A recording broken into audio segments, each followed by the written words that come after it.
even at the age of 11, given to drink. This meeting would... Whoa. Okay. I was not prepared for that.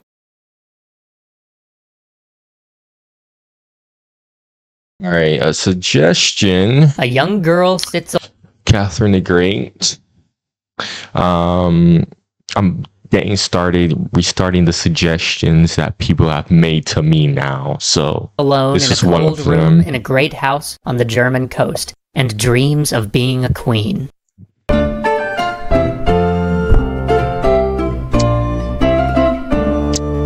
You know, I miss this guy.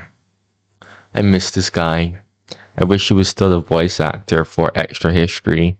Ever since he left, it's not that I hate the new guy. It just doesn't feel the same anymore. Like Extra History does not feel the same anymore. That girl's name was Sophia, or Sophie, depending on who's writing about her. She was born in the spring of 1729, but her mother would never forgive her for the crime of being a girl. Her mother, young, ambitious, always wanting to be the center of attention, was deeply discontent in her life, having been married off at 15 to a man 21 years her senior. Worse still, that man was poor, at least by her standards, and stuffy. Her life was nothing like the glittering court that she'd known as a girl. She still had ambition. She still wanted to escape her husband's drab military post, to live in high society and see the world. And to her mind, that required a male heir. And so poor Sophia was neglected, often told that she was ugly, yelled at for minor offenses, or simply left entirely alone. Yo. Like, I got some well, I wouldn't really say I have some crazy takes. But I'm not like one of those people who was go on say that freaking women should be in the kitchen. No. I believe that because I believe that women are just opportunists. I believe they need to be kept in check. But I believe that they shouldn't be restricted like this. Because there are some chicks, some girls, some women who, and they show up for it. They show up for it. But I do believe that you still need to keep them in check. Not like an animal, no. But I believe that there's certain things, like checks and balances. How the US government has checks and balances to make sure that the government doesn't go too far, go too crazy. But you see how this is like this, I know China is still like that, where they freaking have a girl child. I even heard a rumor that allegedly women will literally just throw away their girl babies. I don't think it should be like that. No. Because women are very capable. Women are very capable. They're just as capable as men. But I believe that the way how women are today is because the way how men act. Because men don't have their stuff together. So you have these women who think they can sit around, do nothing. Because, oh, I'm so weak. I believe that we sold them a lie. That this whole, oh, women are weak. I think that's a lie. It's like, sure, you're physically weaker because you have less testosterone. And that's the only difference between women and men, is literally just testosterone. Testosterone is the hormone responsible for height, voice, strength. That's literally the only difference. If a chick had the same testosterone as the average guy, there would quite literally be no difference between a man and woman. But aside for testosterone, there's hardly any difference. So this whole restricting girls thing, I wouldn't really agree with this. But I do believe that they need to be kept in check. Because like I said, women are opportunists, and they will take opportunity of anything. And they can be quite nasty about it, so... She was bright and could memorize things with ease, but she frequently infuriated her tutors by asking questions like, why were the great men of antiquity damned just because they lived before Christ? Or, what was the universe like before creation? She found solace only in the lessons she was taught by one of her governesses, who introduced her to French and brought her books by Racine and Molière. And all the while, her mother doted on her sickly and infirm brother, who'd been born a year and a half after she'd entered the world, unwanted. Sophia would always harbor a resentment over the treatment she received compared to her brother. This is your brain when you're Freaking out. Just skip this part. When you're in the zone. My pause is still not working. But in 1742, when she was 13, her brother died, succumbing to scarlet fever. She had one other brother who would survive their youth, but he was a half-decade younger, and so now, at last, her ambitious mother's eye finally turned to her. But she didn't receive the warmth and the affection that she'd hoped for. Her mother's aim was to see her married. After all, her mother thought, taking her daughter out in search of a match, to travel and get back to court, might provide a path to escape her drab life. Unfortunately, her daughter was proud, impertinent, and arrogant, or at least so she felt. If there was to be any attempt at matchmaking, she was going to have to break Sophia of these habits. And so, Sophia learned to hide. Oh man, Sophia sounds a bit like me. Sophia sounds a bit like me, honestly. I can relate to this so much. It's like, you'll get a whole bunch of people that'll tell you like a whole bunch of nonsense, as I call it, and I still continue living my life the same exact way. It's like I have yet to have something really and truly happen to me, where I was like, oh, maybe I should stop my ways, but no, that's never gonna happen, because I know the way that I'm living is the right way. And just a pro tip, because there's some people who they might not have that, what's the word? Will or mental strength / capacity to deal with that. If you know that the way you're living is the right way, don't listen to what anyone says. Because, bro, let me tell you something, right? All the people who have achieved something great, okay, they were different, okay? They never followed the norm. Okay, like never ever. Like seriously, think about that. Like I've yet to really hear someone normal that has achieved something great. That's just no. That's just no.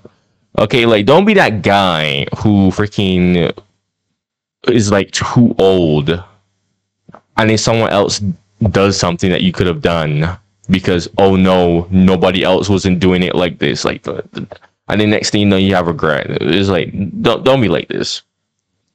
I'm pretty sure Sophie is Catherine the Great, right? So I'm already looking at this. It's no wonder why she became great, because immediately she's out of the norm. And her mother doesn't like it. All right? She's out of the norm immediately, right? Like, you can't be something great unless you're not normal. It is what it is. Like, if you're on the right path, you're gonna get a lot of people who are gonna criticize the living hell out of you, and that's a good thing. Okay, I forgot that famous quote, but it was like, if everyone loves you, you're doing something wrong. Hide her pride, to hide her talents, and her mother began writing and visiting all of their relatives in search of a match. And she made sure that Sophia knew just what failing to find a match would mean. From time to time, she would take Sophia to see spinster relatives locked away in a convent, or shut away in a remote wing of a family house. One of these encounters Sophia would remember forever. An aunt who lived in one small room with 16 pug dogs. 16 pugs who did everything that dogs do in that one room. The smell would haunt her for all her days. So she rapidly became enamored of the idea of marriage. She saw it as a way out, an escape from her mother. But her prospects were limited. Her father was not a man of great means, and though he was a prince of one of the tiny principalities that then made up the Holy Roman Empire, he wasn't even the prince of that domain, having others in the line of succession before him. Her mother, on the other hand, was of the house Holstein-Gottorp, one of the great houses of the Holy Roman Empire. And though she was from a minor branch, she could still reach out to all her cousins. And so it was that, even before her brother died, on a visit to her uncle, Sophia met the orphaned Duke of Holstein, Peter Ulrich, 11 years old at the time. This young man was the heir to the throne of Sweden, and the last surviving grandson of Peter the Great. He was also sickly though, doughy of features, and even at the age of 11, given to drink. This meeting was— Whoa. Okay. I was not prepared for that. Prove fortuitous in years to come, or disastrous depending on how you look at it. But long before that chance encounter was to change her life, as she was making the rounds looking for a suitor, attention of this type fell on her much closer to home. At the age of 14, a 24-year-old cuirassier, her cousin, began to, what was called at the time, show his affections, often finding her in some secluded corner of the house when no one else was around to kiss her. He eventually proposed. Nah, bro, I'm not. Nah, I'm.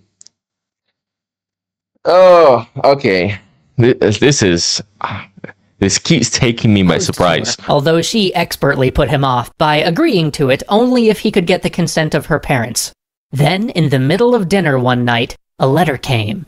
It was from Russia, from the Russian Empress, Elizabeth. Elizabeth, whose sister had married a Holstein. Elizabeth, who was the aunt of Peter Ulrich. Elizabeth, who had been betrothed at one point to Sophia's uncle. Elizabeth, whose association Sophia's mother had been very careful to cultivate, regularly sending her news and portraits of her daughter. Elizabeth had recently become the guardian of young Peter Ulrich, adopting him as her own. And as such, young Peter had lost the right to the crown of Sweden, but had gained a much greater prize, succession to the crown of Russia. Wasn't this the same Peter who eventually got overthrown? Yeah.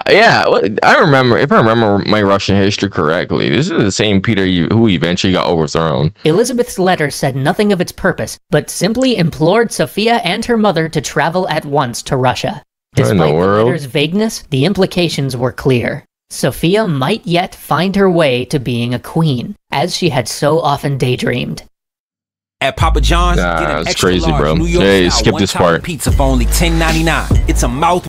But the night's surprises weren't over yet. Mere hours after the first letter's arrival, a second courier, breathless and panting, burst into the house. He too had a letter, but this one was from Frederick the Great, summoning them to his court in Berlin. Frederick the Gay. I think everyone should know by now that Frederick the Great was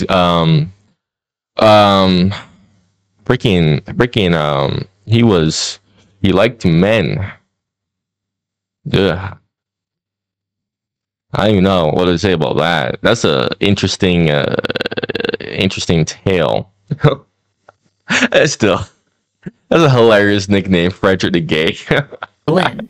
Sophia's mother wasted no time starting to pack. The invitation to Russia had come with a banknote for 10,000 rubles to equip them for their journey. This, of course, went not to making sure that Sophia looked like a bride that they had both hoped she would be, but instead went towards outfitting her mother with a splendid array of court dresses. And 10,000 rubles? Bro, 10,000 rubles is like nothing. I know, like, inflation happened like everywhere, but still 10,000 rubles, bro, that's crazy. It's just weird because 10,000 rubles, bro, like, it's just weird hearing that. That's like kind of a lot of money worth. Because when you hear that, you're like, that's like nothing. That's worth absolutely nothing. And so they began their journey, first to Berlin and then to Moscow. When they arrived at Berlin, Sophia's mother raced to present herself to Frederick, but to her shock, he simply asked where her daughter was. She hadn't taken Sophia with her to court, thinking that the king couldn't possibly want to talk to the girl more than to her incredible self. That's so she crazy. said that Sophia was sick. The next day, too, she showed up at court alone, and again Frederick asked where Sophia was, and again her mother said that she was sick.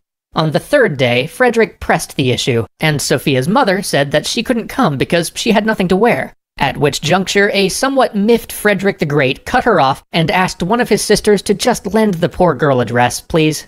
Finally, Sophia appeared before the king, in an ill-fitting dress without jewels or finery.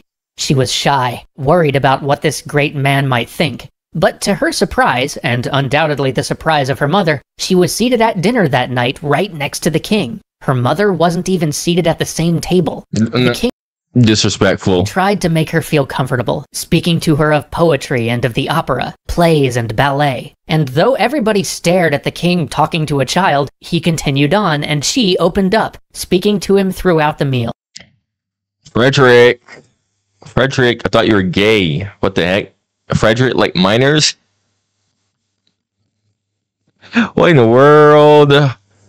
By the end, he saw in her, hidden just below that layer of humility, an intelligence and a perception. Dog, I swore. I swore I thought he was gonna say hidden below that layer of trust. He wrote to Elizabeth of Russia to say as much.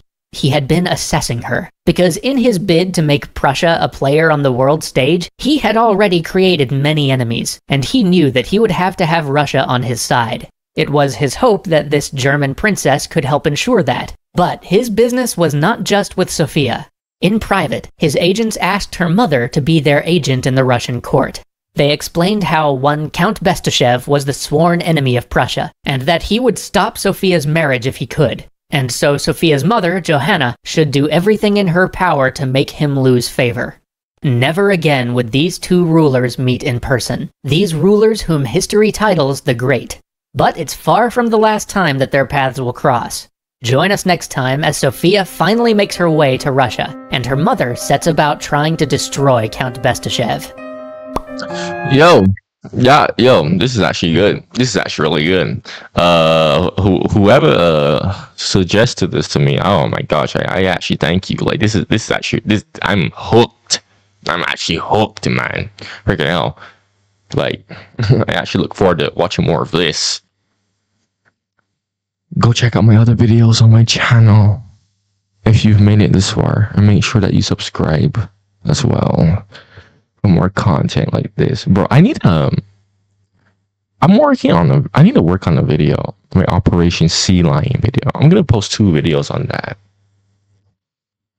So do subscribe if you do like original historical content, or if you just like hearing people's opinions, especially my opinion. I mean, I do nothing but spit the facts.